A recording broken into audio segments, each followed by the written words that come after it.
বিশেষ কথাটো হৈছে আজি কাৰণ বহুত বৰষুণৰ কাৰণে অলপ ডিষ্টাৰ্ব হৈছে। ডাৱৰীয়া হৈ আছে আজি 3 দিনৰ পৰা। গাঁৱৰ সকলো ৰাইজে কষ্ট কৰাৰ কাৰণে আজি এটা খানাৰ আয়োজন কৰা হৈছে।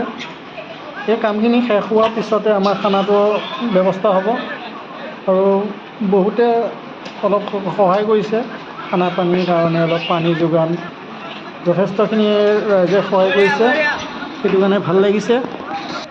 বৰ্তমান টাৱাৰটো উঠাই হৈ গৈছে, লাইটৰ কানেকশ্যনটো এতিয়াও বৰ্তমান কৰা হোৱা নাই, পিছত লাইটৰ কানেকশ্যনটো কৰা হ'ব। বৰষুণৰ কাৰণে অলপ ডিষ্টাৰ্ব হৈ আছে, সেইকাৰণে অলপ আজি তলৰ ঢালাইটো অলপ মজবুত হৈ লওক, তাৰপিছত নেক্সট দিনা কানেকশ্যনটো কৰা হ'ব। গাইজ, ভিডিঅ'টো যদি চাই ভাল লাগে লাইক কমেণ্ট আৰু শ্বেয়াৰ ছাবস্ক্ৰাইব কৰিবলৈ পাহৰি নাযাব।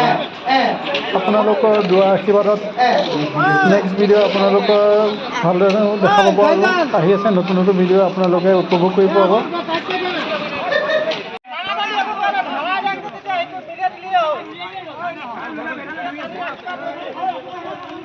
ভিডিঅ'টো দিবিচোন।